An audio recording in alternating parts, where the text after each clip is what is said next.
If you don't like your two choices for president, Donald Trump, Joe Biden, you're out of luck. That's what the mainstream media will tell you, right? But the truth is, that's an entirely untrue statement. In fact, there are, of course, smaller party candidates and third-party candidates who are running, including one who was on the ballot in every single state in the country.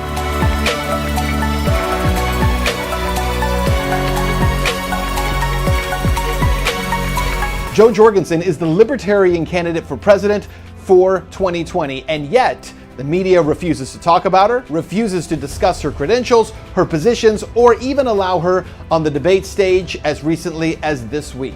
They've got a monopoly on power, and they know it, and people with power usually don't like to give it up. Our exclusive one-on-one interview with Libertarian presidential candidate Jo Jorgensen. Right now, I'm Ben Swan, and this is Truth in Media.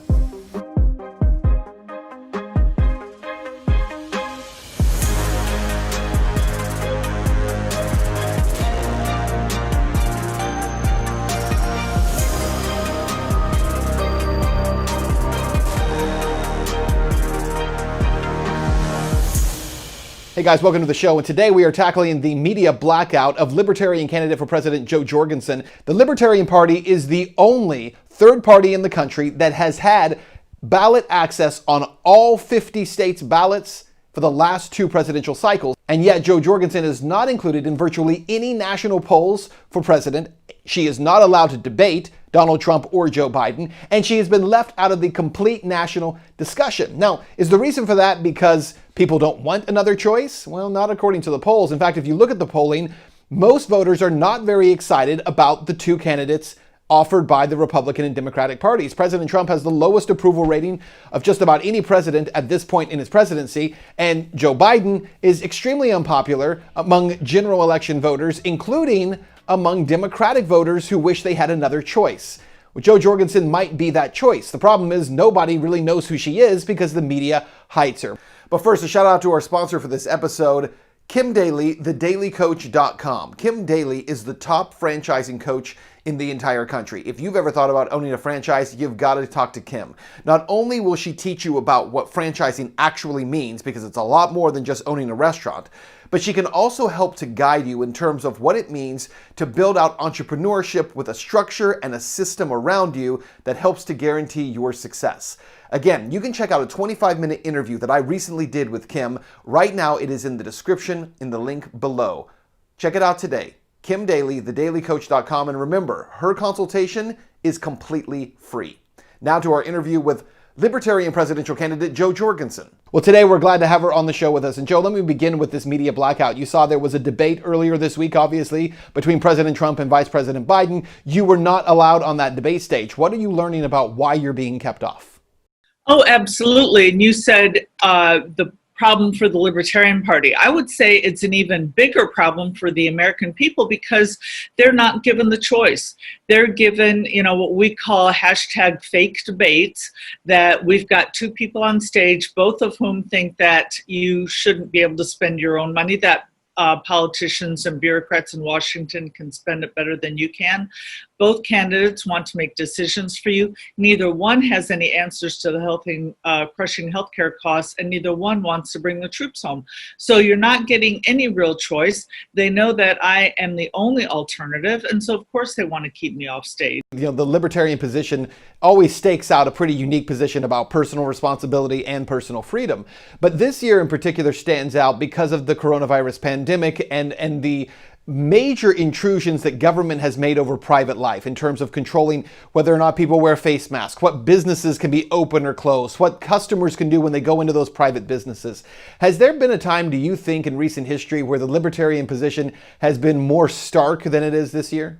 I think you're absolutely right. And, I started to get a little discouraged when I thought that Americans had just lost their independence or individualism. And now I'm so excited. I started to get hope after I saw the people in Michigan go around the courthouse, or go around the state capitol rather, saying, we're not going to take it. This is the land of the free. We should be able to be outside, and you have no right to put us under house arrest. And also, when you talk about which businesses closed, yeah, notice which businesses are allowed to stay open. It's the big businesses, it's the corporations. So, you know, a lot of people who are uninformed rally against corporations and talk about how bad they are. Well, the way they get their power is from government. And when you've got government closing mom and pop stores and allowing the big corporations, the big chains to stay open, that just tells you there's something wrong with our government system. And when people ask me, so how long have you been interested in politics? What were you, senior class president or student, council or something? My answer is a horrified, oh my gosh, no. I read Animal Farm in like 5th grade, whenever. And when I got to high school, I just thought it was a horrible idea that an elite few got to make rules for the rest of us. I was never interested in politics. I was never interested in running for any kind of, student government position. And I learned about the Libertarian Party as I was finishing up college. And I thought, wow, you mean there's other people who believe what I believe? There are other people who think that we shouldn't have an elite few running. So I view voting Libertarian as an act of self-defense. I'm not running to control the land like these other guys are. In fact, what I've been telling people is, you know best what's best for you. When I'm asking you to cast a vote for me, I'm not asking for a vote for me. I'm asking you to vote for you so that you can make your own decisions and not the special interests and lobbyists in Washington.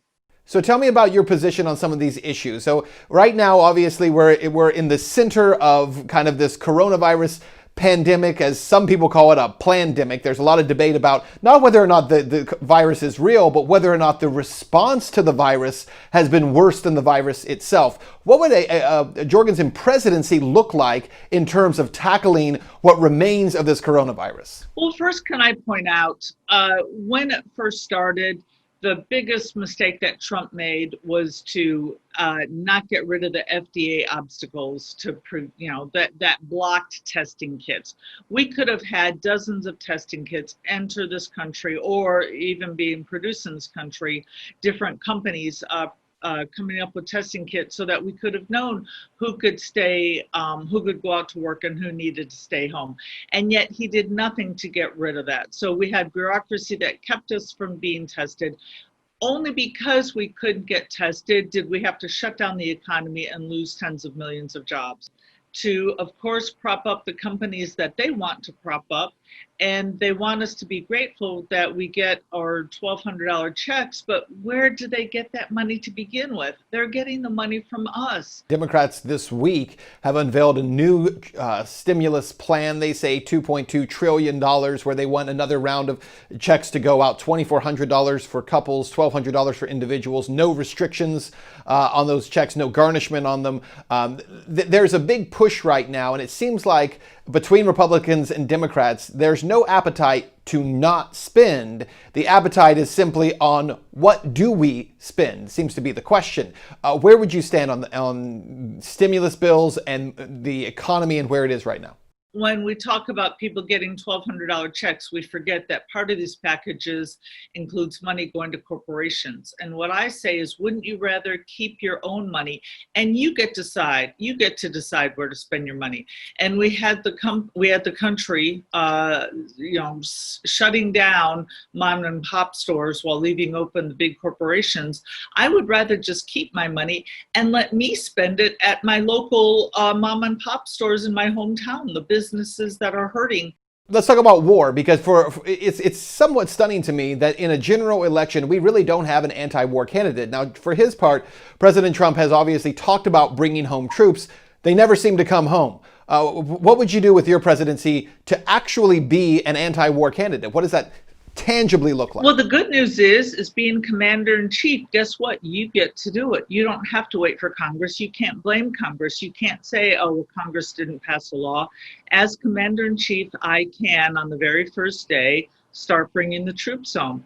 And it's interesting that you point out that there are no anti-war candidates out there.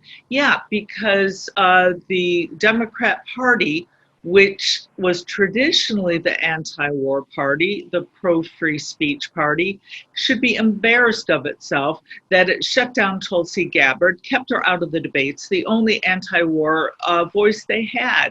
And then you have the Republicans. You know, I think Trump might have been sincere. I think maybe he did want to bring the troops home, but I don't think he realized that the military-industrial complex is so big, that there are so many people making so much money that you got to get rid of them.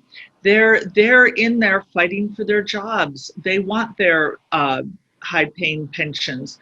They want these big fat salaries when they become consultants, and you got to get rid of them. So if President Trump was sincere in wanting to bring the troops home, and I agree with you, I think he was, but he has come up against so many walls that have prevented him from doing so, why would you be able to do so when he wasn't able to? Because I don't feel bad at all getting rid of the special interests.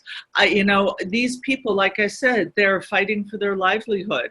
They are doing everything they can. He talks about draining the swamp, and I believe he wanted to drain the swamp as well, but I think he was unwilling to drain the military swamp. And I'm not sure why he brought back John Bolton, you know, back from the pro-war Bush era, and why he left other people in. I mean, basically, he left in a lot of the Obama people. And again, we go back to the Democratic Party is traditionally anti-war. And yet, now this is rather a specious argument, but Bush had us in war in 3 countries, and Obama had us in war in 7 countries. So, you know, since when are the Democrats anti-war? The Libertarian Party has long positioned itself as the pro-freedom party. Really, since the 1970s, when the Libertarian Party first emerged, I mean, that's been the position. I don't think there's ever been a time in American history where freedom as a general concept has been under as much attack as it is right now. And that goes for freedom of speech. It goes for freedom over your own body, freedom even to think at this point. How would you deal with big tech companies? This is a major issue, it seems like, in the country that really seem to be controlling the discussions that are being had online. They're controlling arguments. They're controlling even the way people think, what they can and cannot see. What is your position on how to deal with tech companies, or do you believe that in a free market, they should be allowed to continue doing what they're doing? I think the competition, well, I should say, I know that the free market can fix problems a lot better than big government. And all I suggest is looking back to IBM. I was working for IBM in the early 80s when the Justice Department finally dismissed the lawsuit. You know, for like 12 or 13 years, the Justice Department went after IBM trying to break up its monopoly. Well, guess what? 2 guys in their garage who formed Apple beat IBM. So again, it was the free market and not the government, which supposedly generated enough paperwork to go to the moon and back. And in terms of kind of that pro-freedom platform, it seems like right now, Americans, many Americans, maybe more than ever before, view personal freedom as dangerous. I mean, that's really been what we've been told over the last year, especially during this coronavirus pandemic, that freedom to make your own decisions is dangerous. Freedom for business owners to make decisions is dangerous. Even your freedom of speech is now a danger in our society, our current PC culture.